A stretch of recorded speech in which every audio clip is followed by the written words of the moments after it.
بسم الله. السلام عليكم ورحمة الله تعالى وبركاته. الحمد لله رب العالمين، وصلى الله وسلم وبارك على سيدنا وحبيبنا شفيعنا محمد وعلى آله وأصحابه الطيبين الطاهرين. Qu'Allah subhanahu wa ta'ala vous bénisse, qu'Allah subhanahu wa ta'ala vous préserve, qu'Allah subhanahu wa ta'ala vous donne et nous donne le tawfiq, Inch'Allah. Continuer de compléter ce mois, les quelques heures qui restent dans ce mois, qu'Allah subhanahu wa ta'ala, Inch'Allah, nous donne et vous donne le tawfiq, Inch'Allah, de continuer, de compléter, de continuer ces quelques heures qui nous restent, ces quelques instants qui vous restent, le dernier jour du mois de Ramadan, qu'Allah subhanahu wa ta'ala, Inch'Allah, nous donne et vous donne le tawfiq de vivre ces instants-là comme il faut, afin d'en tirer profit comme il faut.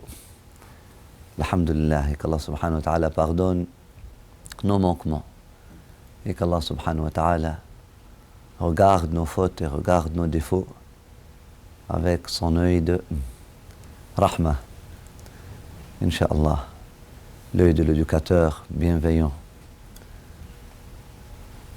qui, lorsqu'il découvre, lorsqu'il voit nos manquements et nos défauts, ne nous juge pas et ne nous aliène pas à cause de ça et ne nous rejette pas à cause de ça. Plutôt, il nous aide à guérir, il nous aide à prendre les moyens nécessaires pour guérir et rencontrer notre Seigneur. Qu'Allah subhanahu wa ta'ala nous donne et vous donne le tawfiq. Amin ya arham ar-rahimin ya rabbal alamin. Nous continuons avec ce livre béni qui est le secret du jeûne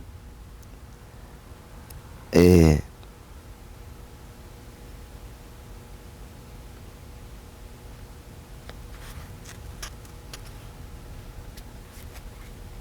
la deuxième section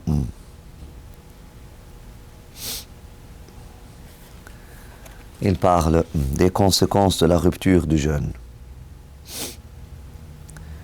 Les conséquences de la rupture du jeûne,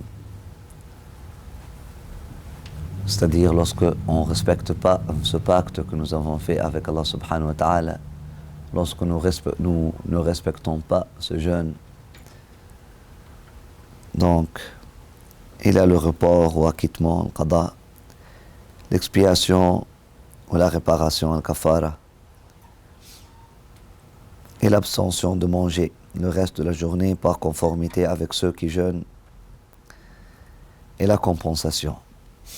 Toujours la section 2, c'est une section qui s'adresse aux légalités du jeûne. Je vous renvoie sur les cours qui ont été donnés par un frère à la maison de Fatima sur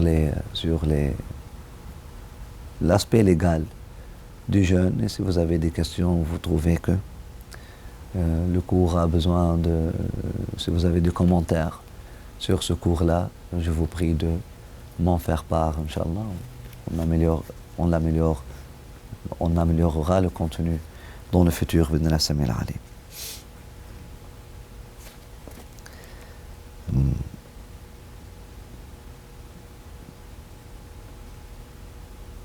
La section 3 des 6 règles traditionnelles en matière de jeûne. 6 règles traditionnelles, c'est-à-dire les 6 règles de la sunna du prophète sallallahu alayhi wa sallam. Des 6 règles qui viennent de la tradition du prophète sallallahu alayhi wa sallam. Le premier, retarder le repas du petit matin, le suhour, juste avant la limite de l'aube. Ceci dit, retarder le suhour ne doit pas être un festin, n'a pas besoin d'être un festin. Surtout pour ceux qui sont en i'tikaf et ceux qui ne travaillent pas, qui n'ont pas vraiment un travail qui les attend. Nous conseillons de minimiser la nourriture le mois de Ramadan et de manger avec modération. Sinon, les bienfaits du mois risquent de passer inaperçus. 2 sont pressés de rompre, pas de rompre, d'ouvrir, nous avons dit, sont pressés d'ouvrir avec des dattes ou de l'eau avant la prière du couchant.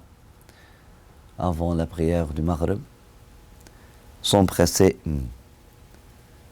aussi c'est relatif, sont pressés. On trouve des gens comme, subhanallah, ça devient de l'agitation presque, avec le adhan de Maghrib. Puis on court avec des dates pour donner à des gens, là, parce qu'ils sont debout. Là, et si quelqu'un il est au travail ou quelque chose comme ça, il est en retard. Ils sont pressés avec modération.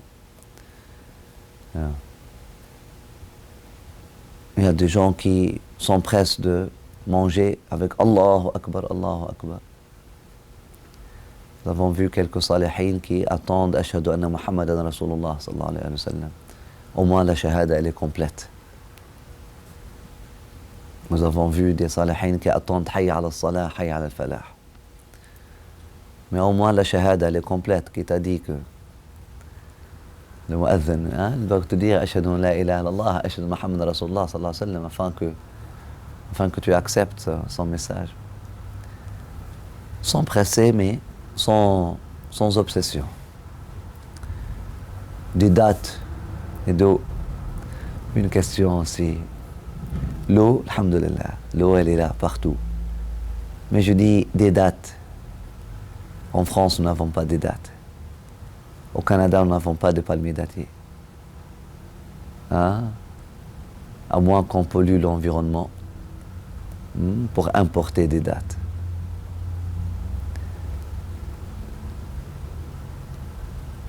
C'était quoi les dates? Est-ce que ce sont les dates en elles-mêmes? Oui, par la baraka, pour la baraka, un fruit que le prophète sallallahu alayhi wa sallam a aimé, on devrait l'aimer. Et si l'opportunité vient, en manger, ne serait-ce qu'une fois avec Allahumma salli ala Muhammad wa ali Muhammad, ce sont des fruits qui étaient bien aimés à mon bien-aimé. Mais si je vis au Canada, ou je vis à Alaska, où je vis, là où il n'y a pas de dates, qu'est-ce qu'on fait? On ne peut pas pratiquer la sunna, si. C'était quoi les dates à Médine? C'était la nourriture la moins chère. C'était la nourriture de base. C'était le fruit le moins cher de Médine. C'est le fruit le plus accessible, c'était la nourriture la plus accessible à Médine. La plus accessible. Il n'y avait rien de plus accessible que ça. Après les dates, dans l'accessibilité à Médine, venait la viande, après la viande venait le pain. Le pain était encore plus cher que la viande.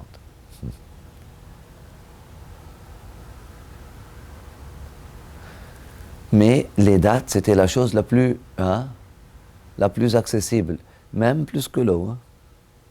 Les dates étaient moins chères que l'eau à Médine. Il y avait plusieurs sortes de dates. Mais au moins, les dates de base, que tout le monde puisse en manger, c'était moins cher que de l'eau fraîche. Il n'y avait pas de l'eau de robinet, il y avait 2 types d'eau. Il y avait de l'eau fraîche pour boire, il y avait de l'eau pour faire l'oudou, ce n'était pas la même eau. Mais on parle de l'eau fraîche que le Saqqa apportait.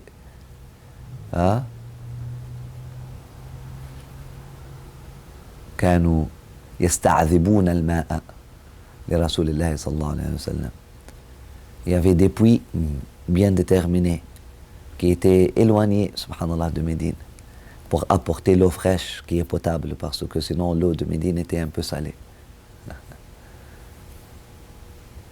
On peut en faire wudu, on peut faire ghusl avec cette eau-là, mais pour boire, elle était lourde plutôt. Donc il cherchait de l'eau fraîche pour boire, comme l'eau minérale aujourd'hui. Dans des puits à l'extérieur de Médine, mais éloignés.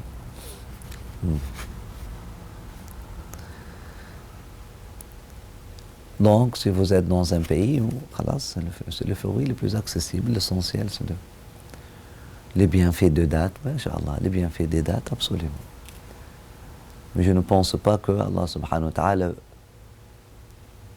veuille qu'on pollue l'environnement pour importer des choses et puis pour rendre les dates en France moins chères que les dates au Maroc et moins chères que les dates en Tunisie. Je ne pense pas.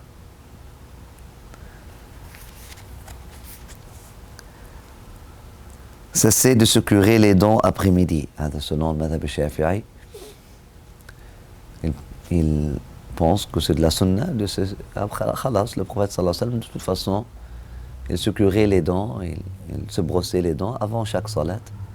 Et il prit l'asr. Il n'y a pas besoin de se brosser les dents entre asr et maghrib. De toute façon, le prophète sallallahu alayhi wa sallam, entre asr et maghrib, était soit en enseignement, soit en méditation.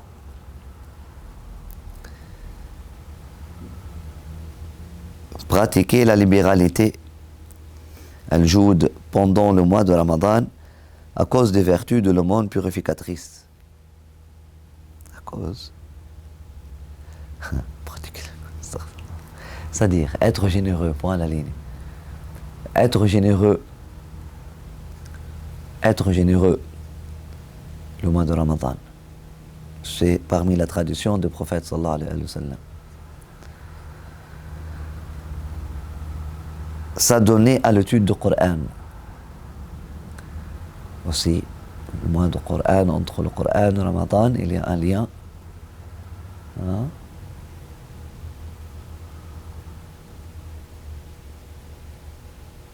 Qui n'est pas caché, un lien évident. 6. Observer la retraite spirituelle et i'tikaf à la mosquée pendant la dernière décade du mois, conformément à la pratique habituelle de l'envoyé d'Allah. Que Dieu nourrisse son être, sa lumière et notre connexion à lui, ainsi que ses héritiers bénis, au cœur sanctifié. Lorsque la dernière décade du mois était venue, il pliait sa natte ou sa couche, alayhi salatu wassalam, serrait sa ceinture, s'appliquait avec assiduité à cette pratique d'adoration et la faisait faire à sa famille. Là, on comprend. Qu'est-ce que cela veut dire, il pliait sa natte ou sa couche? Ça veut dire il dormait à peine. Lorsque les 10 derniers jours venaient, le prophète sallallahu alayhi wa sallam, il commence les 10 premiers jours avec un rythme. Les 10 derniers jours, ça s'accélère. Les 10 jours du milieu, ça s'accélère. Les 10... c'est surtout dans la générosité et le communautaire. Les 10 derniers jours, le prophète sallallahu alayhi wa sallam, il mangeait des dattes pour le iftar et une gorgée d'eau pour le suhour. Et quelques gorgées d'eau pour le suhour. Point à l'année. Qu'est-ce que ça veut dire serrer la ceinture? Plier la natte.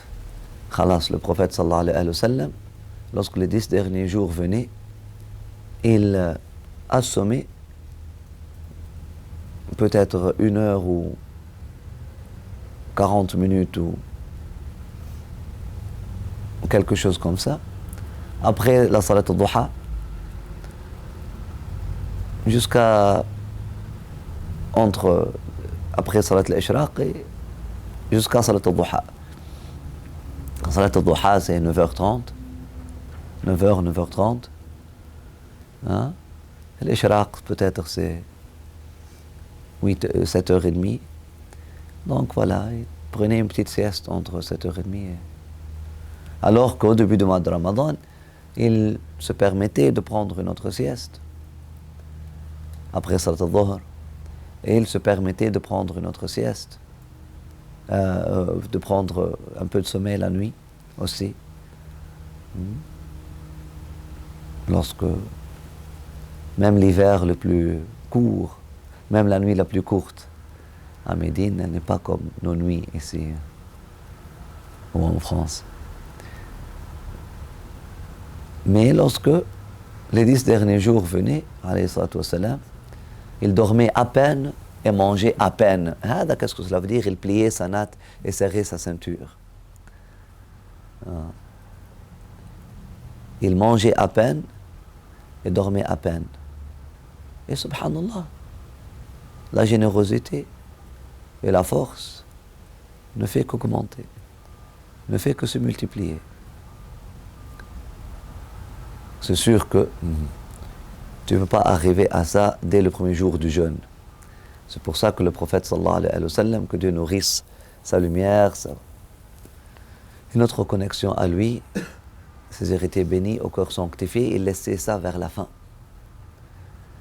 Khalas, le corps il est habitué, après ça il commence à diminuer la nourriture, diminuer la nourriture, diminuer la nourriture, diminuer le sommeil, diminuer le sommeil, diminuer le sommeil, la quantité de sommeil, la quantité de nourriture, jusqu'à ce que durant les 10 derniers jours, il vivait presque sans sommeil et sans nourriture. Presque sans sommeil et sans nourriture. Et c'est ça le i'tikaf pour ceux qui veulent faire i'tikaf. Au moins minimiser, mais ça ne sert à rien si. Wallah, je suis dans la mosquée, je fais i'tikaf, une retraite spirituelle dans la mosquée. Et là, subhanallah, on voit les plats qu'ils sortent avec, comme ça, subhanallah, Allahu Akbar, tu vas manger tout ça, tu te venges de la nourriture ou quoi?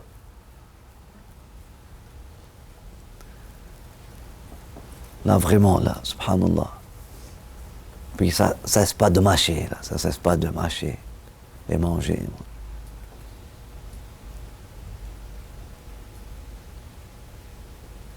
Après ça, le gâteau, après ça, le café. Khalas, c'est le prix tarawih, ou peut-être quelques rak'at de tarawih. Après ça, on parle. Déjà, avant le tarawih, entre le dîner, on parle, on rit, on rigole, on blague. Et là, j'ai le tarawih, juste, même au milieu de tarawih, on parle. Après tarawih, on continue de parler, on parle.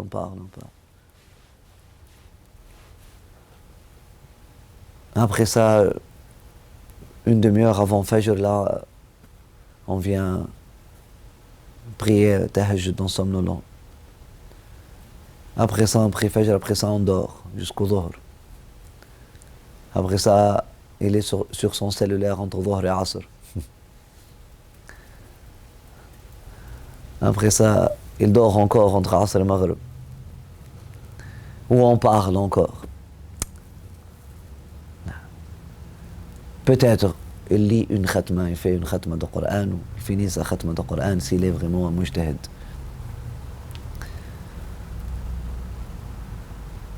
I'tikaf, puis tu regardes à droite et à gauche, il dort,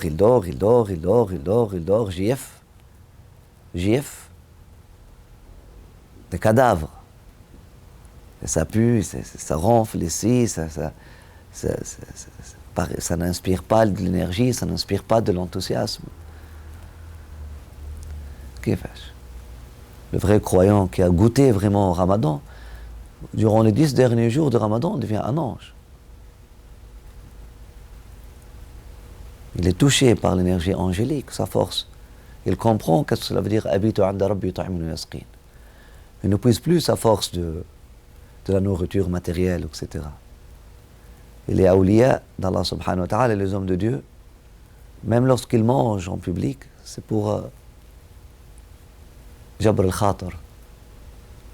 C'est pour socialiser, c'est pour vraiment partager un moment avec leurs gens, c'est pour les rendre heureux. Mais sinon, les quelques dates et la gorgée d'eau de l'iftar et les quelques gorgées d'eau pour le suhour, alhamdulillah rabbil alamin. Et je vous conseille d'essayer ça. Ça s'en vient les 6 jours de Shawwal, bien que ce n'est pas une sunna selon l'imam Malik, mais je vous conseille de le faire pareil, les 6 jours de Shawwal, ou d'un autre mois.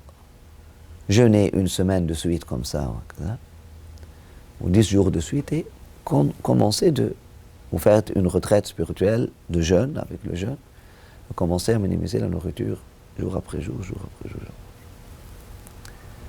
Et arriver à un moment où les 2 ou 3 derniers jours, vous n'avez que les dattes et de l'eau.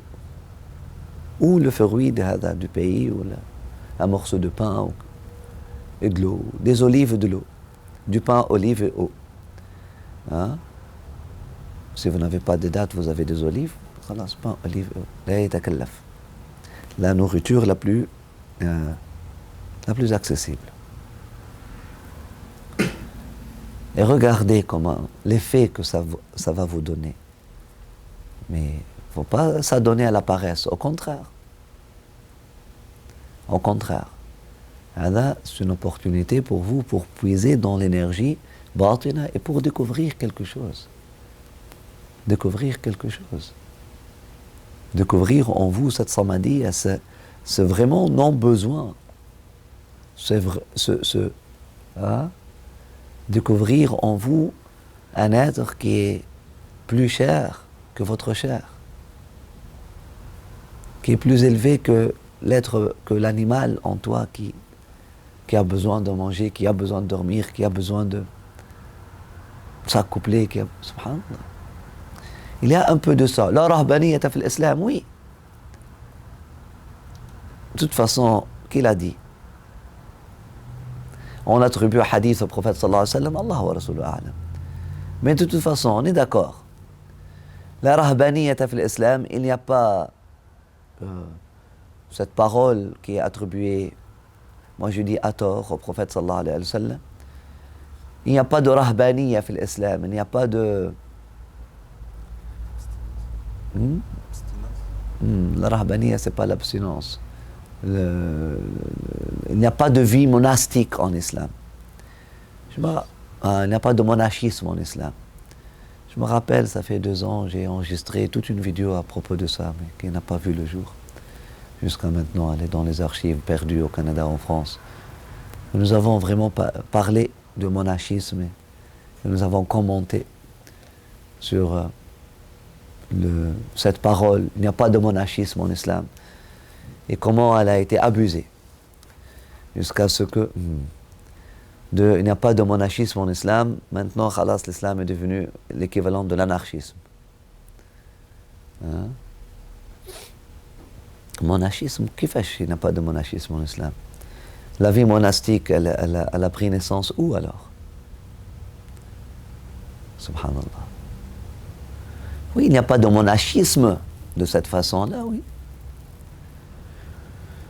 Mais il faut que chaque musulman puisse vivre cette vie monastique, ne serait-ce que pour quelques jours dans sa vie, de l'année. Oui, il n'y a pas de monachisme en islam, qu'est-ce que cela veut dire? Si on prend la parole. Moi, je la refute.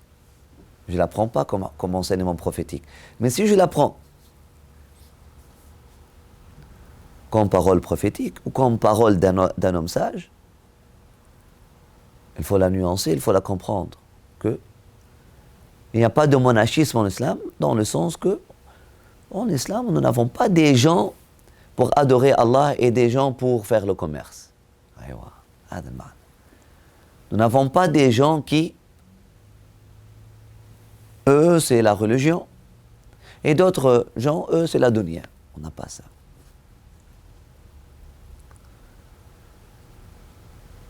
On n'a pas des gens, une élite spirituelle, qui vivent toute leur vie dans les couvents et adorent Allah en behalf, adorent Allah pour le compte d'eux. Des autres qui n'ont besoin que de venir confesser et payer les taxes. Et payer les taxes à l'église. Se confesser et payer les taxes à l'église. On n'a pas, oui, on n'a pas ce monachisme en islam. Et on ne veut pas en avoir. Mais la discipline d'une vie monastique, mais si, tout l'islam est à propos de ça, est à propos de cette discipline-là. Et si on voit la discipline qu'avait le prophète sallallahu alayhi wa sallam, et la discipline qu'avaient les compagnons, et la discipline qu'avaient les awliya, et les maîtres spirituels, et tout le tasawwuf est à propos de ça, cette discipline-là. mais sans obsession, absolument. Et sans image. Hein? Aujourd'hui, les gens, ils abandonnent des images, relax. Tu les vois en train de manger silencieux comme ça. C'est lugubre, c'est sinistre. Tu rentres dans certains cercles, c'est un choix. Allah kulli hal, mais ce n'est pas réel, ce n'est pas humain, il n'y a pas... Hein? Oui, tu peux être silencieux, mais avec un sourire, tu partages une date avec ton frère. Mais lorsque ça devient juste des cérémonies, tout est cérémonial, tout est... ou des protocoles, c'est même pas cérémonie. Ça devient juste des protocoles. Même la façon avec laquelle on...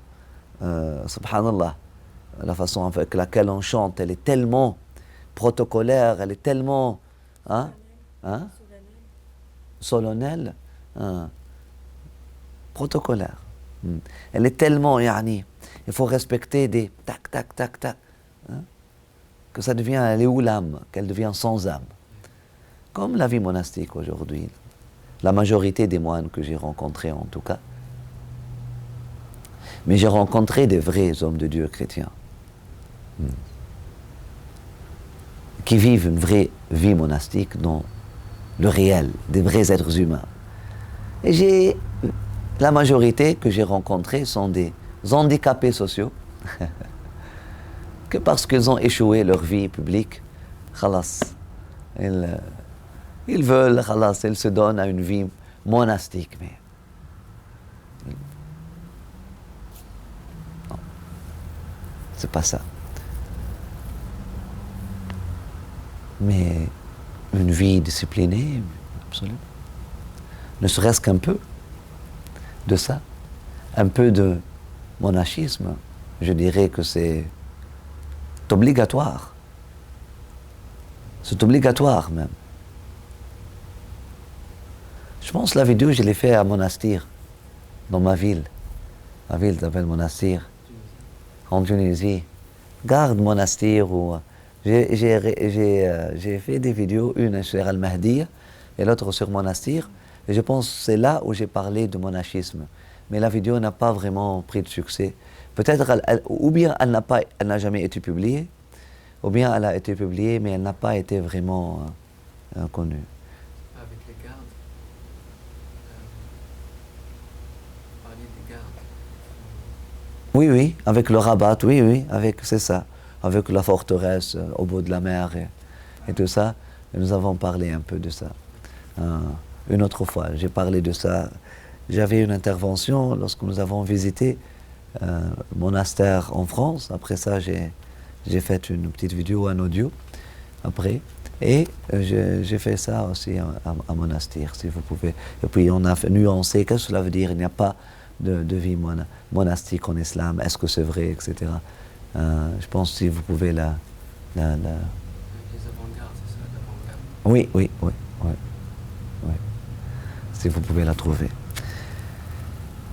Donc, un minimum de monachisme, un minimum de discipline, un minimum de tarbiya, est nécessaire, voire indispensable pour bâtir la responsabilité, pour bâtir la responsabilité et la personnalité du croyant.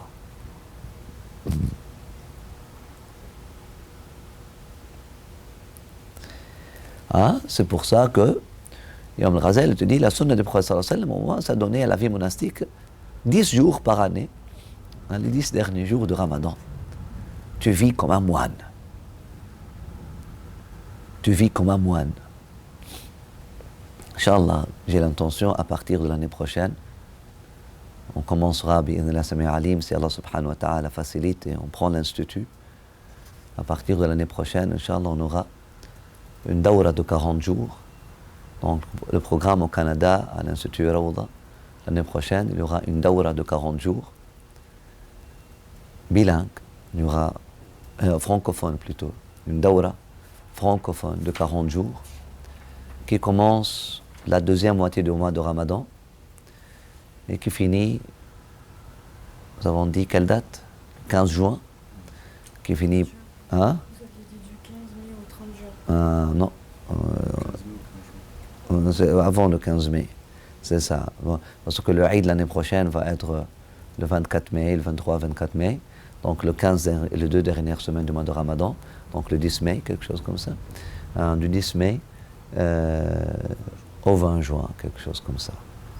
Bi'idhnillah Sami' Alim, on aura une dawra de 40 jours intensifs de spiritualité, de aqidah, de sharia, de fiqh, hein, qui donne un certificat, une dawra. On commencera la sunna de dawra. Bi'idhnillah Sami' Alim. Et qu'Allah subhanahu wa ta'ala facilite. Et pour vivre ces 10 derniers jours de i'tikaf, mais un vrai i'tikaf. Un vrai i'tikaf. De vraiment retraite spirituelle avec contrôle de nourriture, avec contrôle de sommeil, avec. Parce que sinon, subhanallah, la ilaha illallah, les secrets cachés du mois de Ramadan, hein, seront gâchés. Sallallahu alayhi wa sallam.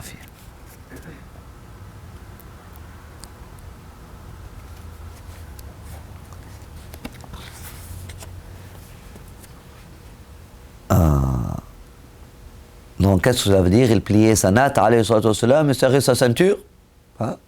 Elle fait une vie monastique. C'est dire qu'il s'adonnait continuellement à cette pratique en raison de la présence pendant cette période de la nuit du destin.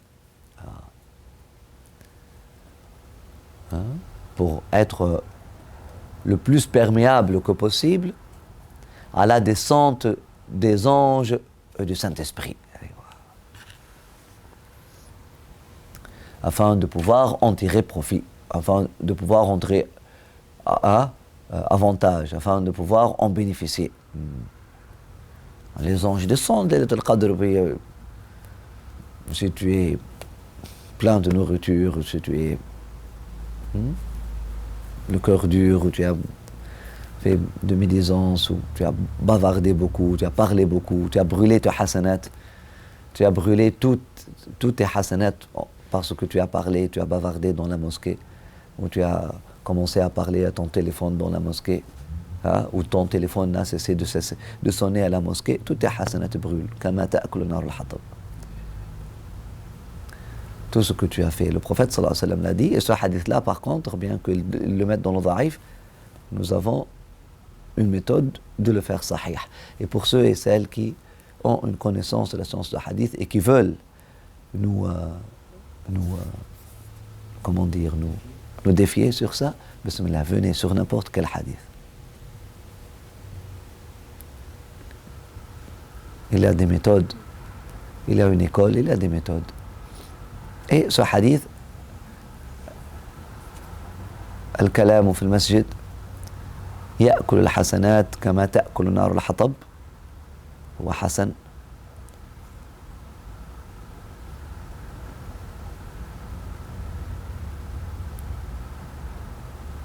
وتصححه أحاديث أخرى. C'est un hadith qui est bien, sa chaîne de narration elle est bonne, et puis il y a d'autres hadiths qui témoignent de ça, et l'expérience le rend sahih, en le voit. Quelqu'un qui parle dans la mosquée, qui bavarde dans la mosquée, il est en train de déranger les gens, il est en train de déranger la sacralité, il est en train d'attaquer la sacralité des lieux. Il faut faire attention à ça. Alors que le prophète sallallahu alayhi wa sallam nous dit clairement, la mosquée, wallah, les bédouins, le bédouin a uriné dans la mosquée. Et ça ne veut pas dire qu'ils avaient un urinoir là-bas. Une fois, un bédouin est venu, il a uriné dans la mosquée. Ok, le prophète sallallahu alayhi wa sallam, par grâce, il a toléré pour l'éduquer, pour enseigner à sa communauté quelque chose de plus. Mais regardez comment était la réaction des compagnons. Ce n'était pas la norme d'aller uriner dans la mosquée. Hey. Un bédouin a parlé au prophète sallallahu alayhi wa sallam, on te voit. Hey. Ce n'était pas la norme. C'était un bédouin. Toi, tu veux suivre la sunna des bédouins ou tu veux suivre la sunna d'Abu Bakr as-Siddiq? C'était un bédouin, après ça. Ces hadiths-là, il ne faut pas les prendre. On ne va pas prendre le hadith du bédouin qui a uriné dans la mosquée pour dire que yajouz, on peut uriner dans la mosquée. Si tu urines dans la mosquée, le had al-qatl. Si quelqu'un aujourd'hui vient et urine dans la mosquée, c'est la peine de mort dans la charia.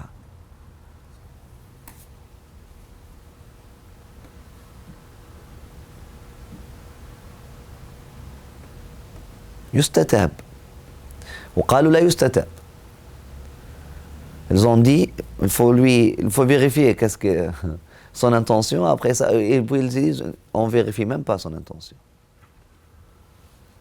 C'est une attaque à la sacralité des lieux. Mais on n'est pas là dans un cours de charia. Vous allez être surpris si vous lisez les cours, la charia, surtout le hudud, etc. Mais c'est sérieux. C'est sérieux. Ce hadith-là, on le prend pour apprendre la tolérance, sur la tolérance du prophète sallallahu alayhi wa sallam, sur la pédagogie du prophète sallallahu alayhi wa sallam. On ne le prend pas pour ah wallahi, la mosquée était comme ça, comme un souk. On peut uriner dans un coin, vendre dans un autre coin, dormir dans un autre coin, manger dans un autre coin. Hein? Là. Mais pourquoi pas faire de l'entraînement militaire dans un autre coin? C'était pas comme ça, astaghfirullah. Le hadith du prophète sallallahu alayhi wa sallam est clair à ce propos. Il dit jannibu masajidakum, subyanakum, wa majaninakum, wa khusumatikum, wa buyu'atikum. Quatre choses à éloigner de vos mosquées. Écartez ces quatre choses-là de vos mosquées. Évitez ces choses-là dans vos mosquées. Éloignez ces quatre choses-là de vos mosquées. La première chose, subyanakum, vos enfants. Oui, la première chose, subyanakum. À moins que votre enfant puisse se comporter de façon adéquate. À moins que tu aies entraîné ton enfant à la sacralité, à respecter la sacralité des lieux, et là il rentre pour mériter un beau regard, un regard d'un cheikh qui voit, masha'Allah, que ton enfant il vient avec son costume, que ce soit qui fait le dhikr, etc. Si tu es comme Sidi Salah, masha'Allah, bienvenue. Ils ne sont pas pareils, les enfants. Il y a des jeunes de 13 ans, je les appelle Sobien, laissez-les loin de la mosquée, jusqu'à ce qu'ils soient entraînés. Alors, il faut les entraîner à l'extérieur. On crée un autre lieu, autre que la mosquée, ou un annexe à la mosquée pour entraîner les jeunes à la vie sacrée. Mais c'est pas... On perd tout là, si on perd tout repère, c'est khalas, la mosquée, elle devient comme... Jannibu subyanakum. Tarawih aujourd'hui, c'est salle de jeu. Dynamite, et puis bouf, comme ça, et puis un ballon qui frappe la tête de l'imam, et puis... On a vu, c'est sérieux. C'est sérieux. C'est... Donc non. Subyan, tant qu'il est sabi, tant qu'il est immature, tant qu'il ne peut pas saisir, il ne peut pas voir le risque, il ne peut pas se responsabiliser, il ne peut pas l'amener à la mosquée. Sabi, il va commencer à pleurer, il va commencer à hurler, il va commencer à jouer, il va commencer à courir, il va commencer à bavarder lorsque l'imam parle. Monsieur, comment on fait? Nous ici en France, au Canada, nos enfants, je veux que ma fille apprenne sur l'islam. Qu'est-ce qu'on fait? Et c'est ça à la maison. C'est pas à la mosquée.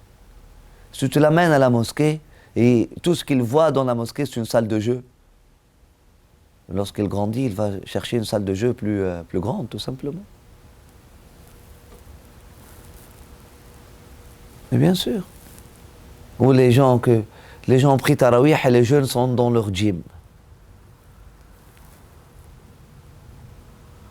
Et lorsqu'ils grandissent, khalas, le gym de la mosquée va être moudaqdim, old fashion. Il va chercher notre gym, mixte. S'il y a un programme, oui. un programme, un vrai programme. Oui, des heures pour le gym, mais dans le gym, on fait de ce gym-là une porte d'entrée. On fait de ce studio jeune. Inch'Allah, l'Institut Rawda, nous avons l'intention de faire un studio jeune à côté de la mosquée, mais une porte d'entrée. Ou lorsqu'on ouvre un espace communautaire, il faut que ce soit une porte d'entrée. Ce n'est pas que l'adhan, il est en train de... Ah, Allahu Akbar, même les volontaires, les bénévoles sont en train de bavarder. Ou l'imam est en train de faire la prière tahajjud avec une récitation qui fait tomber, qui fait, yani, subhanallah, les montagnes. Après ça, nous, juste à côté, juste une petite porte, on bavarde, on rit. Allez, tu as besoin vraiment d'avoir cette attitude-là pour pouvoir manger, pour pouvoir prendre ton suhour. هذا سحر ما عاد سحور, c'est de la magie. C'est de la magie noire. Allez, pourquoi vous faites ça? Ah wallah, pour accommoder les gens. Qui t'a dit que les gens ne veulent pas vivre une expérience spirituelle? Les jeunes et les enfants, hein, et les femmes, et les hommes, et les vieillards, et les vieux, tous les hommes, tout. Les gens ont fui les mosquées aujourd'hui. Ce n'est pas parce que nos mosquées ne sont plus fans, ou on peut pas jouer aux cartes à la mosquée, ou donne-moi une, machine, console vidéo, console de jeu. Dans les mosquées maintenant, au Canada, à Toronto, le sous-sol des mosquées est des consoles de jeu.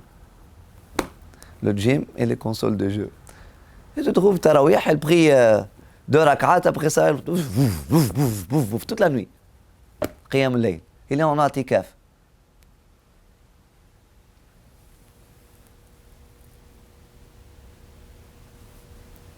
Allah, mon fils, il est en atikaf avec les autres jeunes. Qui fait? Comme ça? Non. Un programme, oui. C'est dit, un programme.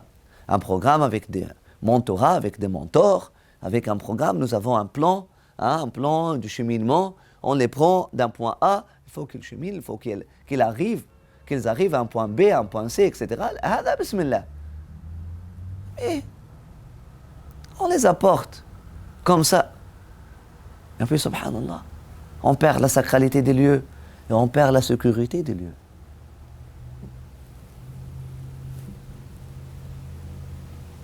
L'autre année, dans un coin, un jeune et une jeune, dans un coin de la mosquée, étaient en train, Allahu a'lam, de quoi faire, le ramadan. Allez. Mais pourquoi on apporte des gens comme ça, hakada? Là. Il faut qu'on prépare nos institutions avant. Les enfants viennent à la mosquée, ok, avec un programme. Et un programme pour les enfants, c'est pas une garderie pour les enfants, là où ils tirent le ciel. C'est pas ça un programme pour les enfants. Nous avons visité une mosquée en France, barakallahu fihum. Ils ont fait une chambre avec des verres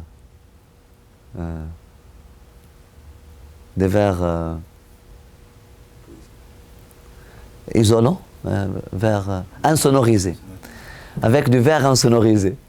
Là, pour que les mamans puissent prier et voir l'imam, et en même temps, leurs enfants puissent crier et ne déranger pas l'imam. Qu'est-ce qui reste de sa prière, maskina? C'est ça la solution? Non, la solution, qu'elle reste à la maison. Et qu'elle fasse une coopérative avec d'autres mamans responsables et qu'ils arrivent avec un programme pour leurs enfants. Qu'on crée des jardins, qu'on crée des espaces vraiment, et des vraies activités, des activités éducatives. Honte à nous, les musulmans, lorsque les laïcs, ils ont ce qu'on appelle méditation pour enfants. Méditation, tu trouves maintenant, c'est à la mode, des enfants en méditation. Silencieux, j'ai vu avec de mes propres yeux. Et nous, les enfants des musulmans, شبيك ممسوس ولا شبيك يا ولد؟ تخبطك الشيطان المس. On dirait des possédés. نسأل الله العفو والعافية. Honte à nous. Parce que, tout simplement, les enfants, machallah alayhum. Mais le problème, ce n'est pas les enfants. Le problème, c'est qu'on n'a pas entraîné les enfants et nous avons toujours « Sghir wildi ». Il est toujours jeune. Laisse-le. Khalas, laisse-le.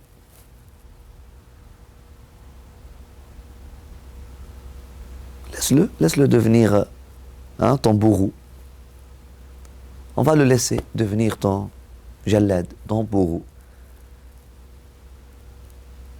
Donc les 12 premières années, laisse-le, après ça, machallah, il va te faire goûter à l'amertume de la vie. Comme son père l'a fait avant lui. Allèche, mais pourquoi? Qui va acheter la vie de cette façon-là? Il faut éduquer. Il faut éduquer. Il faut chercher des alternatives. Il faut faire des alternatives. Il faut penser. Il faut vraiment penser à des alternatives, etc. Et bénéficier des expériences des autres. Oui, on ferait un programme pour enfants dans une autre chambre, Inch'Allah, de la mosquée, mais c'est pas ils sont en train de jouer au ballon. Non, une activité spirituelle aussi. Là où ils ont au moins 5 minutes de silence. Yallah. Yoga pour enfants. Il faut être créatif. Il faut être créatif. Nous avons un but. Pour arriver à ce but-là, il faut être créatif. Tu as une personnalité à bâtir. Tu as une fitra à ne pas gâcher. À ne pas gâcher.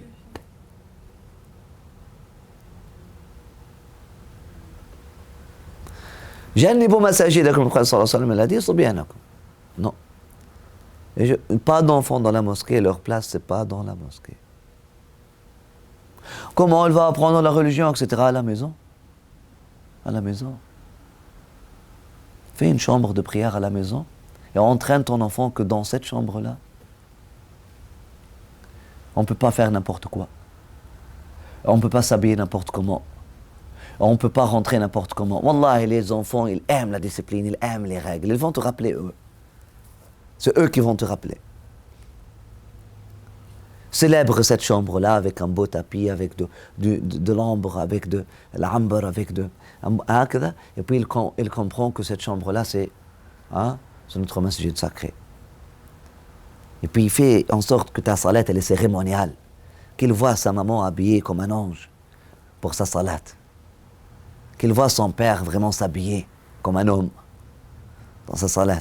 S'il continue de voir sa maman, avec ses, je ne sais pas quoi, elle serre un bandana sur sa tête, on dirait, ou il voit son père avec ses jeans, puis lorsqu'il se prosterne, la moitié de ses fesses sont exposées, et la moitié de son dos sont exposées. Il va apprendre quoi? Il va apprendre quoi? S'il n'y a pas un minimum d'une vie monastique, d'une vie disciplinée, il faut que ton enfant comprenne, ça c'est mon temps, mon enfant, pour la méditation, tu restes silencieuse. C'est pas tu restes silencieux, je te donne le téléphone, yallah, donne-lui le téléphone, il va rester silencieux, afin que moi je puisse vivre mon tahajjud. Tu tues ton enfant pour que tu fasses ton tahajjud. Afin que moi je puisse vivre mon tarawih. Vous voyez, comment nous avons oublié la crise, ce que nous avons oublié que la religion c'est une transaction avec Allah subhanahu wa ta'ala, et que la religiosité est un projet de développement personnel. C'est devenu juste des images. Moi je veux avoir ça, mon tahajjud, ma tarawih, mon tarawih, mon iftar dans la communauté. Et mon enfant, il me prive de cette expérience-là. Il te prive. Allèche, il te prive. Wallah, si c'est vrai, normalement, non. Il ne te privera pas. Tu peux l'éduquer même à l'âge de 6 mois. Quand pleurer, quand ne pas pleurer. Wallahi. Cher, n'exagère pas, toi, tu n'as pas d'enfant, tu ne sais pas. Je connais les enfants mieux que vous. Et ceux qui m'ont vu avec les enfants puissent en témoigner. Oui, tu peux dire à un enfant de 3 mois, Allah cesse de pleurer et il cesse de pleurer. Si tu communiques avec lui par amour, oui. Dis à ton enfant, communique avec ton enfant. Pourquoi il pleure? Il pleure parce qu'il n'y a pas de communication. Communique avec ton enfant. Dis-lui, mets son cœur sur ton cœur et dis-lui, je vais me prosterner maintenant, je te lâche pas, tu es avec moi.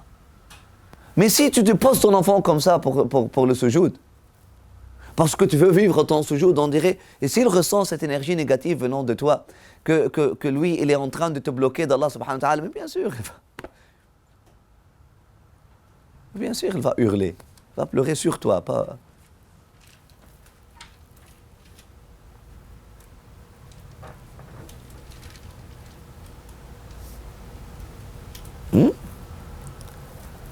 Que dire à un enfant de 3 ans, il y a des façons. On lui donne son bain, on le prépare mentalement. On va à la maison de Dieu, on va rencontrer des hommes de Dieu, on va rencontrer le Dieu. Hein? On ne peut pas continuer de juste, survivre et dans ce mode de survie et dans ce mode de réaction. Toujours en panique, oh, mes enfants grandissent, ils vont grandir sans avoir appris l'islam, donc je vais l'engouffrer dans une école coranique, là où ils vont peut-être manger de cornes avec de Coran ou quelque chose, et développer de cornes en plus. Allez, mais c'est pas comme ça. Wallah, c'est pas comme ça. Il faut étudier, il faut planifier. Méditer, tafakkur sa'a khayr min 70 sana. Wallahi, khayr min ibadat 70 sana. Prends 1 heure de réflexion, de méditation. Planifie ça. Si tu veux planifier quelque chose, planifie ça. Même si ton plan n'aboutit pas, c'est une ibada de planifier pour ça. Alors que planifier pour le rizq, etc., ce n'est pas vraiment la meilleure ibada. Planifie pour comment je peux travailler sur la personnalité. Regarde ton enfant comme un projet divin, nourris-le comme un projet divin, pas comme une possession. Tantôt, on les regarde comme nos possessions. Tantôt, on les regarde comme des fardeaux. Non. Regarde ton enfant comme un projet divin que tu es en train de nourrir un homme de Dieu. Avec ton regard, avec ta discipline, avec tout. Avec tes paroles, avec tout. Et tu vas voir. Tu vas voir des miracles. Dès le début, wallahi, dès le tahnik, dès l'expérience. Pourquoi les sahaba amenaient leurs enfants, leurs bébés au prophète sallallahu alayhi wa sallam pour faire le tahnik, afin que c'est la salive du prophète sallallahu alayhi wa sallam qui rentre dans leur bouche avant même le lait de leur maman. Pourquoi?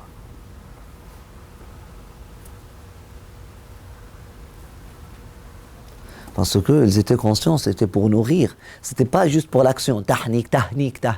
C'est quoi le tahnik? Akika. C'est quoi hadil akika? Arrêtez de ce robotisme conformisme. Ça tue et ça pue. On ne peut plus avancer avec ça.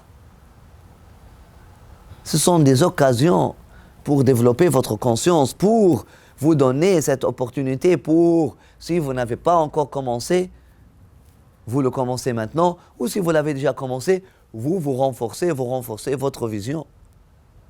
Afin de regarder cet enfant-là comme un projet qui ne m'appartient pas. Je ne suis qu'un ouvrier, un instrument dans ce projet-là. C'est le projet d'Allah et son prophète.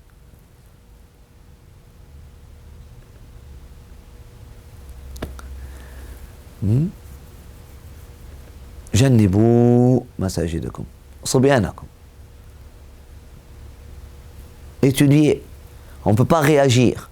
Mais comment on fait?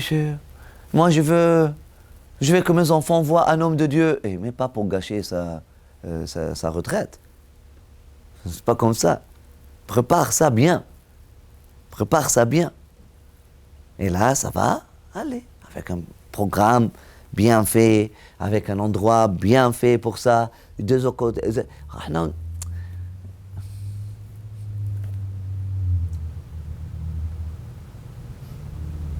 C'est comme celui qui veut faire les adorations de la nuit le jour et les adorations du jour la nuit. Comme le pauvre qui n'a pas d'argent et qui, au lieu d'aller prier la nuit,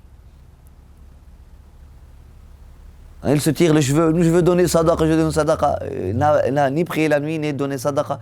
Et le riche qui, Allah subhanahu wa ta'ala lui a donné de l'argent, mais ne lui a pas donné l'énergie, au lieu de donner son argent, oh, je veux apprendre comment prier la nuit, et puis il pleurniche parce qu'il ne peut pas prier la nuit.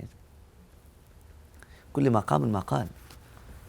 faut planifier, il faut cesser d'être dans ce mode réactionniste tout le temps. Impulsif, voire impulsif. La deuxième chose, il a dit majaninakum. Vos malades mentaux. Malades mentaux, je dis bien malades mentaux. Parce que une personne qui est déprimée, ou une personne qui a de l'anxiété, jusqu'à un degré, c'est pas une maladie. Il y a des cas, c'est une... on dit fragilité, vulnérabilité mentale, souffrance, c'est pas une maladie. Lorsque je dis malade mentaux, je veux dire quelqu'un qui peut faire une crise, là. Un malade mental qui peut faire une crise, là. Un majnoun. Qui peut commencer à courir, qui peut commencer à blasphémer, qui peut commencer à parler mal à l'imam et aux autres, qui peut commencer à... Dajjal. Je ne sais pas quoi. Oh, ils sont contre moi, tous. Un niveau de bipolarisme, un niveau de schizophrénie. Que Dieu vous protège. Et nous protège. On dit ça avec toute l'empathie du monde. Du maître du monde, des mondes, pour ces gens-là. Mais la mosquée, ce n'est pas leur endroit. D'ailleurs, à la mosquée, ils vont devenir beaucoup plus malades. Oh, la baraka, la mosquée. Vous avez laissé de la baraka dans la mosquée. Les mosquées d'aujourd'hui, je rentre en bon état, je sors un malade mental. Vous avez laissé baraka dans la mosquée afin que la baraka puisse influencer l'état de quiconque, de qui que ce soit.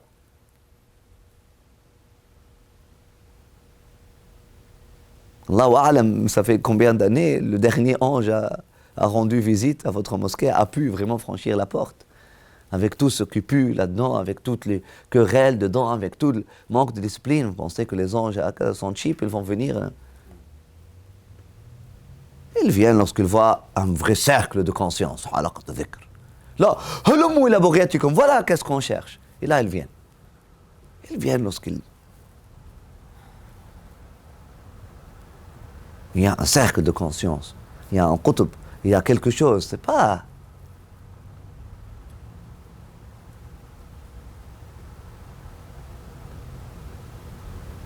Oui. Lorsqu'il y avait des mosquées avec un vrai cercle de conscience spirituelle, subhanallah. Même les fous, lorsqu'ils rentraient, ils deviennent aql. J'ai vu de mes propres yeux. Même les fous, lorsqu'ils rentrent, ils deviennent aql, disciplinés, et ils ne feront sortir de leur bouche que de la sagesse, des paroles d'or. J'ai vu de mes yeux. J'ai vécu des moments comme ça. Je sais bien de quoi je parle. Un vrai cercle. Même les enfants, subhanallah, Allahu Akbar, dans un autre état.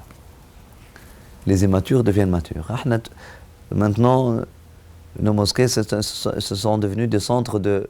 C'est pas de développement personnel, de régression, de ruine. De ruine morale, de régression personnelle. Wallahi. Que Dieu nous protège. Il faut protéger, Inch'Allah. Donc il faut travailler. Il faut vraiment travailler. Et voilà, le hadith du prophète sallallahu alayhi wa sallam revient à ça. Jannibu masajidakum, c'est votre masjid. C'est un lieu sacré, c'est un lieu de prosternation. Jannibu masajidakum. Subyanakum. Vos enfants immatures qui ne sont pas entraînés. Les enfants qui ne sont pas entraînés, c'est pas à rester calme parce que je vais lui donner un téléphone, il va jouer là-dessus. Non. Qui ne sont pas entraînés à vivre et bénéficier de cet entourage-là. Comment ça c'est dur? Ok, bismillah. Vous avez vu peut-être la vidéo de Mohamed Salah. Il se réveille le matin, juste anticipant ce moment-là, tout simplement. Oui, ça peut, on peut forger, on peut faire en sorte que nos enfants deviennent comme ça. Il est addict à moi, addict à la mosquée, addict à la rawda. Ainsi que sa sœur.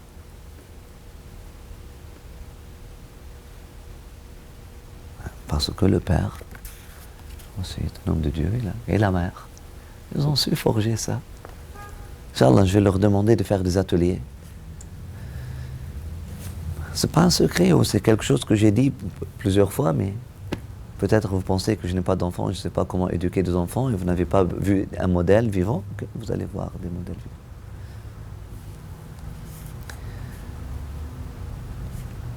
Écartez aussi, éloignez de vos mosquées vos malades mentaux, vos schizophrènes, vos bipolaires, qui ont un degré de bipolarisme grave. On m'apporte à la mosquée. Cheikh est là, malade mental à la mosquée. Ok. Vous n'avez pas eu votre réponse, ok. Et il demande, il veut apprendre sur l'islam. Et on dit, il est musulman. Il est musulman déjà. On n'en veut pas dans la mosquée. C'est clair, vous ne comprenez pas que c'est des cas de schizophrénie. Aujourd'hui, il veut apprendre sur l'islam, demain, il va voir que vous êtes tous des satans, des démons, et peut-être il viendra égorger l'imam en train durant son soujoud. Allège. Quand est-ce que notre société va s'éveiller et se réveiller sur ça?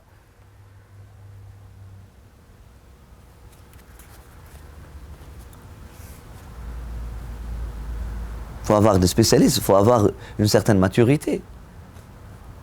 Ce n'est pas de la police, non, des spécialistes, des mentors, des vrais travailleurs sociaux. Normalement, comme musulmans, on aurait pu redéfinir la norme et la façon de faire, et la façon, comment un vrai travailleur social islamique, là, vraiment musulman, musulman, c'est faire les approches, etc., guider avec amour et avec empathie, etc., mais c'est pas parce que, wallahi, oh, bienvenue à la maison de Dieu, c'est la maison de tout le monde. Et puis il commence à uriner au milieu de la mosquée. Yallah. Il panique, il commence à voir tout le monde son djinn. Là. La troisième chose, vos transactions de commerce. Vos transactions de commerce ne doivent pas avoir place à la mosquée.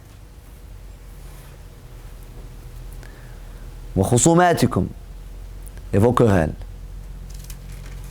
Vos querelles ne doivent pas avoir place à la mosquée.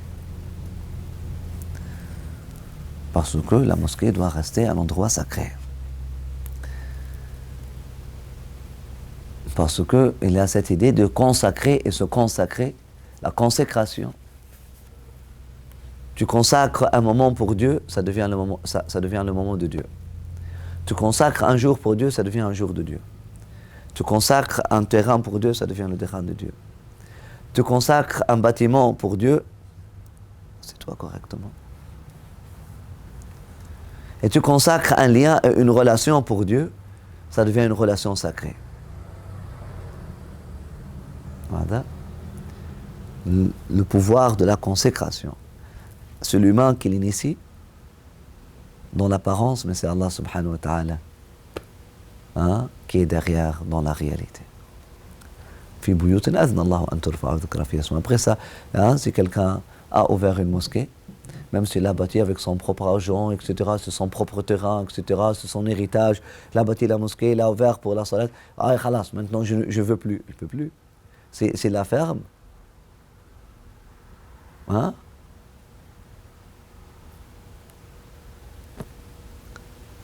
Ou change vocation, c'est un péché. Elle n'est plus ta maison, tu te l'as donnée à Dieu. Tu ne veux plus la reprendre après. Ou une sadaqa. Tu donnes hiba. Tu donnes un cadeau. Khalas, tu as donné un vêtement à quelqu'un. Bismillah, tu l'as donné pour Dieu. Après ça, ok, redonne-moi mon. Tu ne peux pas.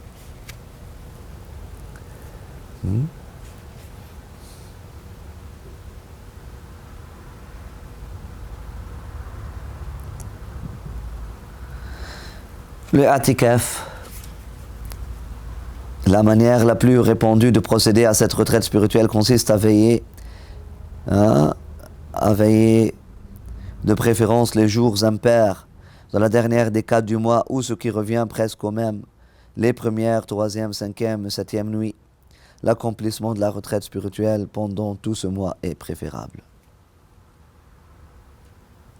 Si l'on a fait le vœu d'une telle retraite continue, ou si on se l'est proposé, la continuité est interrompue par les sorties hors de la mosquée qui ne présentent pas un caractère de nécessité absolue.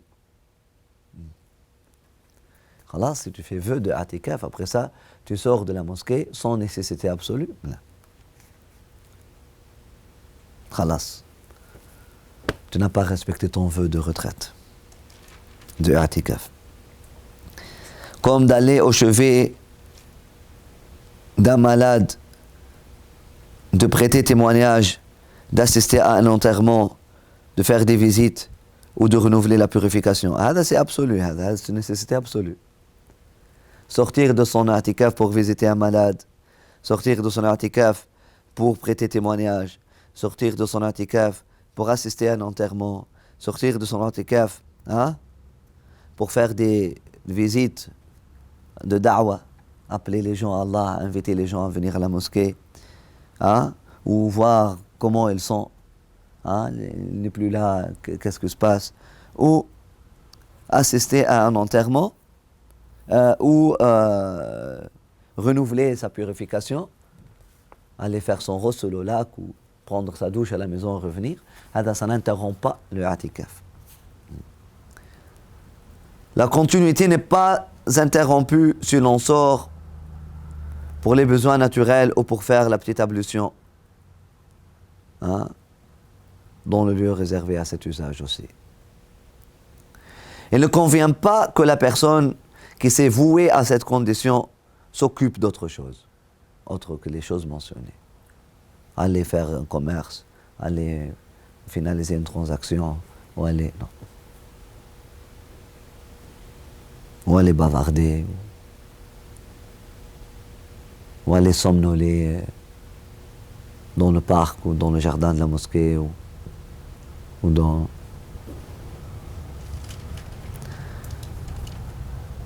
aller faire des fiançailles.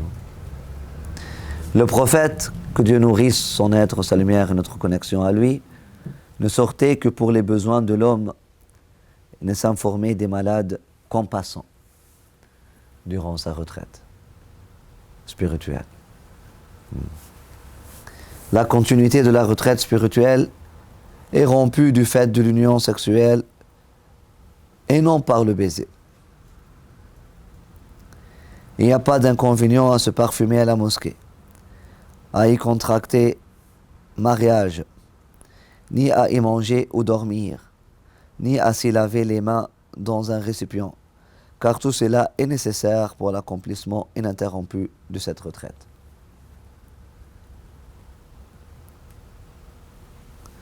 La continuité n'est pas détruite par la modification de certaines choses du corps. C'est ainsi que le prophète sallallahu alayhi wa sallam approchait sa tête pour qu'elle peigne ses cheveux.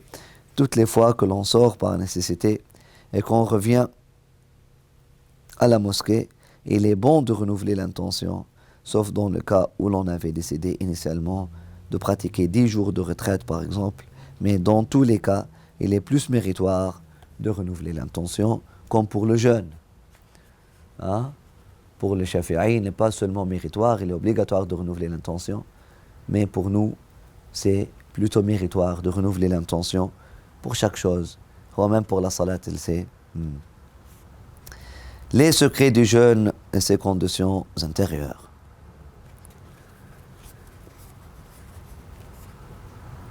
Est-ce que Maghreb, est-ce qu'il y a quelqu'un qui nous regarde en ligne que Salat al-Maghrib est rentrée déjà. Sinon, si elle n'est pas rentrée, elle rentre dans combien de minutes?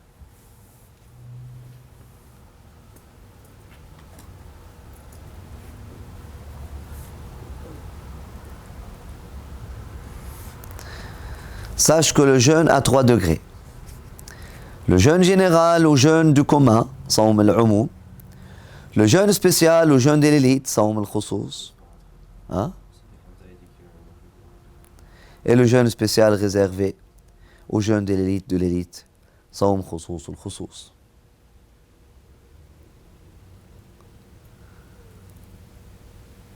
Le jeûne du commun est caractérisé par l'abstention de se livrer au désir du ventre et du sexe, ainsi qu'il a été exposé dans l'introduction de ce traité pour montrer les faveurs attachées au jeûne. Le jeûne de l'élite consiste de plus à préserver du péché, l'ouïe, la vue, la langue, les mains, les pieds, etc. Le jeûne de l'élite est en outre celui du cœur qui se détourne des préoccupations mondaines et des pensées vaines et qui fuit tout autre qu'Allah, puissant le majestueux. La rupture de ce jeûne, celui de l'élite, est réalisée par la pensée qui porte sur un autre qu'Allah, ou sur autre chose que le jour dernier. Elle est rompue quand la pensée s'applique à ce bas monde, sauf si elle est déterminée par des mobiles religieux, viatiques de la vie future, et non par des visées sur ce bas monde, comme construire une mosquée, préparer l'armée pour défendre les musulmans, etc. C'est pourquoi les maîtres versés dans la science des cœurs enseignent que celui qui pendant le temps du jeûne se préoccupe de ce avec quoi il rompra, se verra inscrire une faute. Subhanallah. Car cette attitude est le signe du peu de confiance dans la faveur d'Allah et la marque d'une certitude déficiente à l'égard d'Allah qui a promis la subsistance. Pour l'élite de l'élite. Juste pour eux penser à je vais ouvrir mon iftar avec quoi? Subhanallah. Ça fait rompre leur gêne, l'élite de l'élite. Telle est l'excellence des prophètes, des véridiques et des rapprochés. Il paraît superflu d'en parler longuement, car en vérité ce degré d'excellence s'obtient par l'acte. Il s'agit en l'espèce d'orienter intimement son aspiration vers Allah puissant et majestueux et de s'éloigner de tout ce qui est autre que lui, gloire à lui. On devra alors s'imprégner du sens de la parole divine suivante. Dis Allah, puis laisse-les se divertir dans leur vin propre, dans leur vin propos. Le jeûne de l'élite est celui des êtres pieux et vertueux. As-salikoun. Il consiste à éviter que le péché envahisse les facultés. Il est rendu parfait par 6 dispositions. Maintenant, il a parlé de jeûne de l'élite dans un paragraphe. Je vais m'arrêter à ça.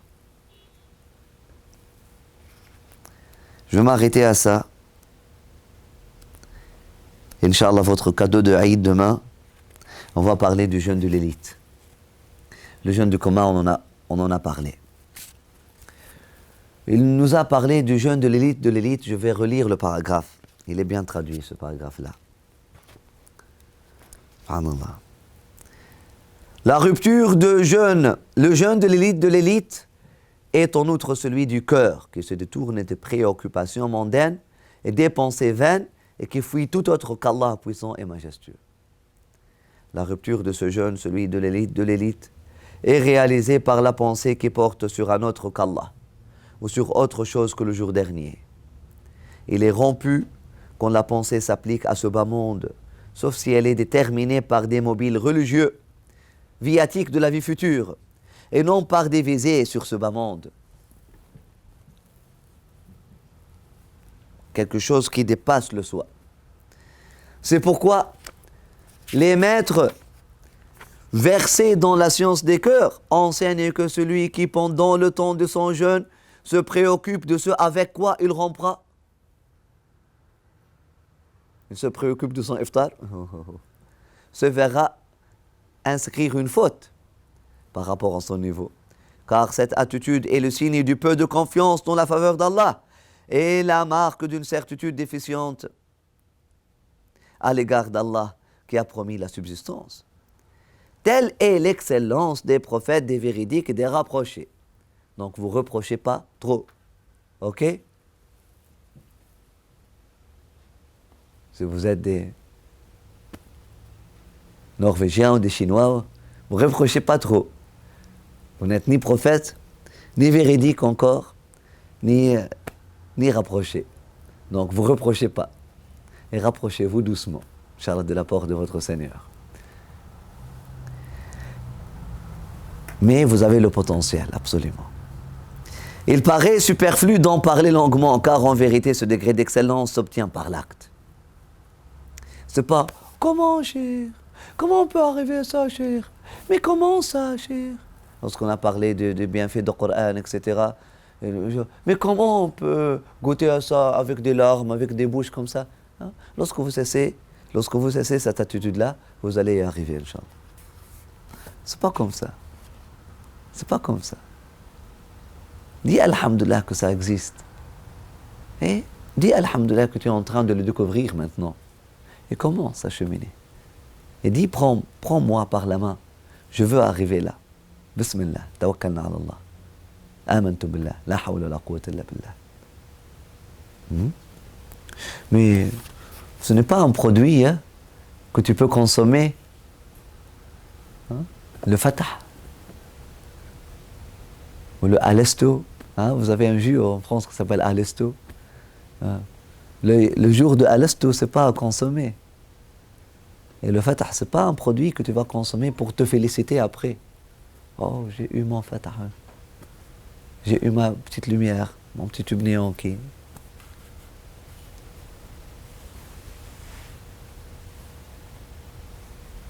commence de temps à autre à... Mais donc ce Fatah-là,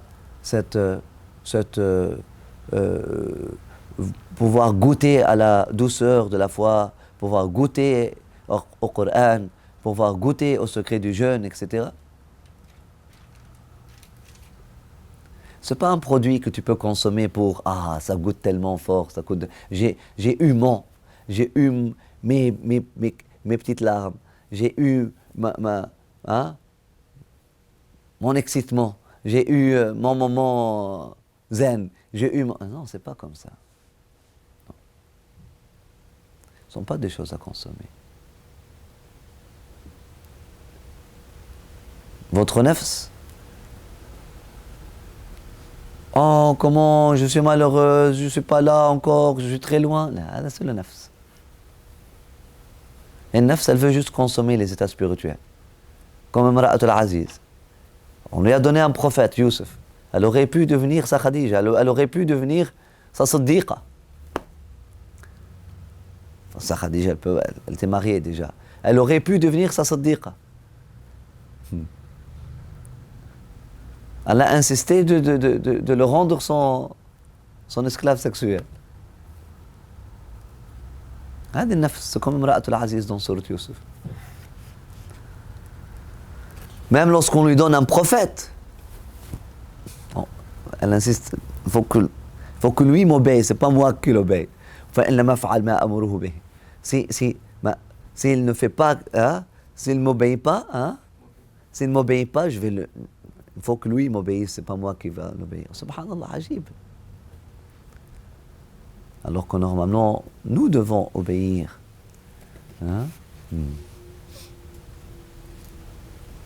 Donc cherchez ça par vos cœurs, pas par votre ego, pas pour votre nafs.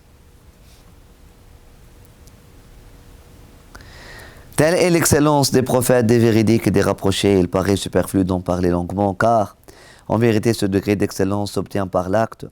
Il s'agit en l'espèce d'orienter intimement son aspiration vers Allah, puissant et majestueux, et de s'éloigner de tout ce qui est autre que lui, gloire à lui.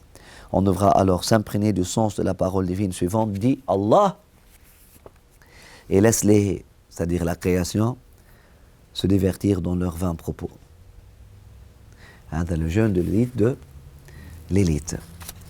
C'est bien d'en parler. c'est bien d'en parler, surtout le dernier jour de Ramadan. Même si tu penses que ton jeûne, machallah,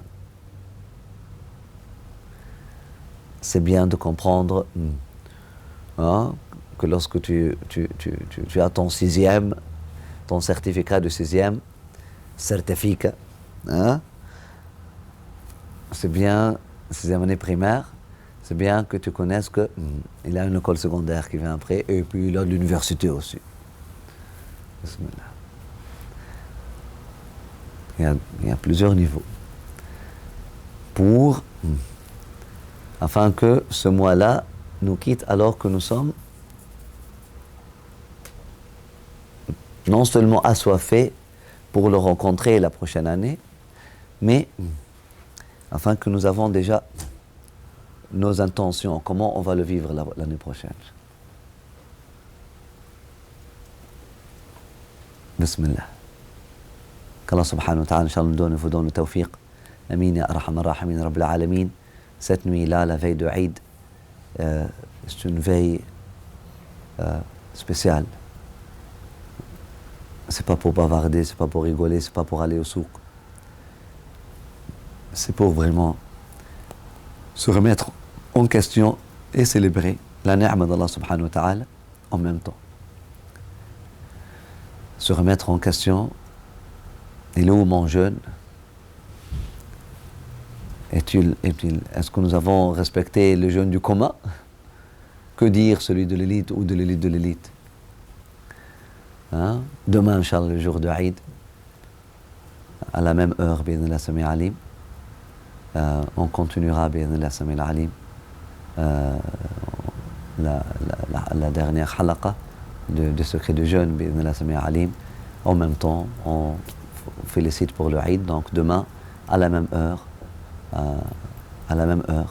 Inch'Allah, on va être live pour vous souhaiter le bon Eid, le joyeux Eid, Inch'Allah. Et pour continuer le secret du jeûne, on va parler du jeûne de l'élite. C'est bien de se comparer. Et aussi, le jour de Eid, on va le prendre pour, alhamdulillah ya Rabbi, hein, alhamdulillah, vous nous avez donné la force d'arriver jusque-là. Alhamdulillah, hein, Inch'Allah, on ne veut pas s'arrêter là, on veut continuer plus. Et voilà, dès maintenant, on prépare nos intentions pour le Ramadan prochain, si Allah subhanahu wa ta'ala nous donne la vie. Et il y a d'autres jours que tu peux jeûner en dehors de Ramadan. Commençons par ces 6 derniers jours de Shawwal, bien que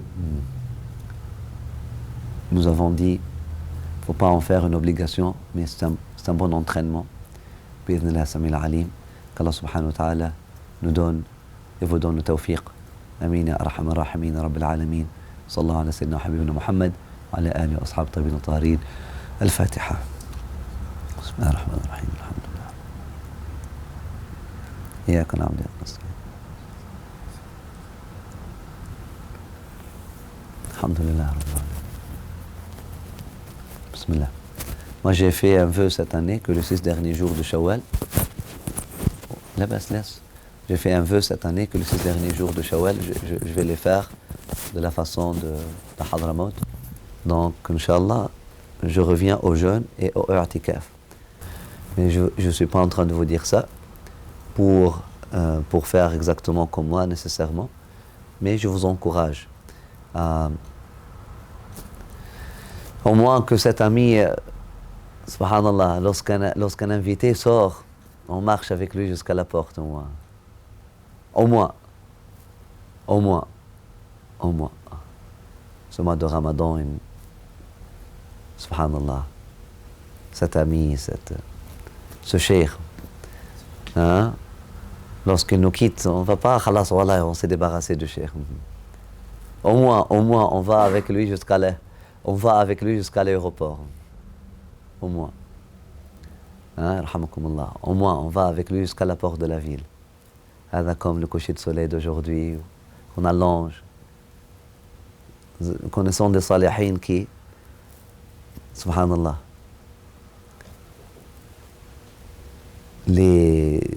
2-3 derniers jours de Ramadan, elle cesse de manger presque jour et nuit, juste de l'eau, des dates un peu hakada.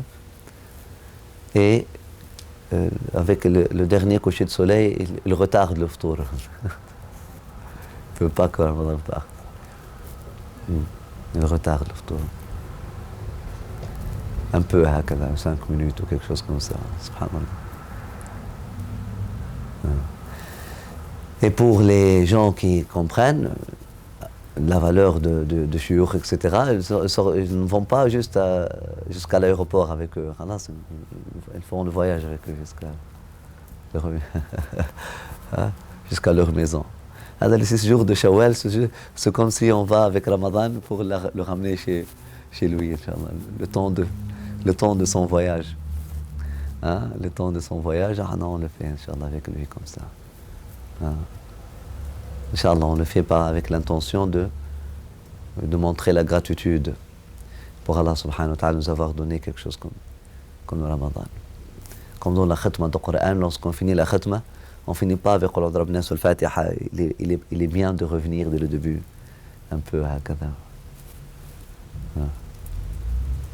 Donc Allah nous donne, Inch'Allah, vous donne le tawfiq.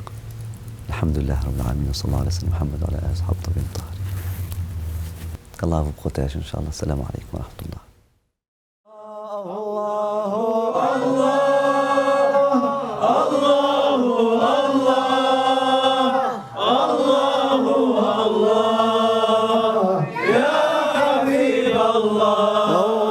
Cette fleur dans mon cœur, je te l'offre, mon Seigneur, pour que tu la nourrisses d'amour et de lumière. Cette fleur dans mon cœur, je te l'offre, mon Seigneur, pour qu'elle s'épanouisse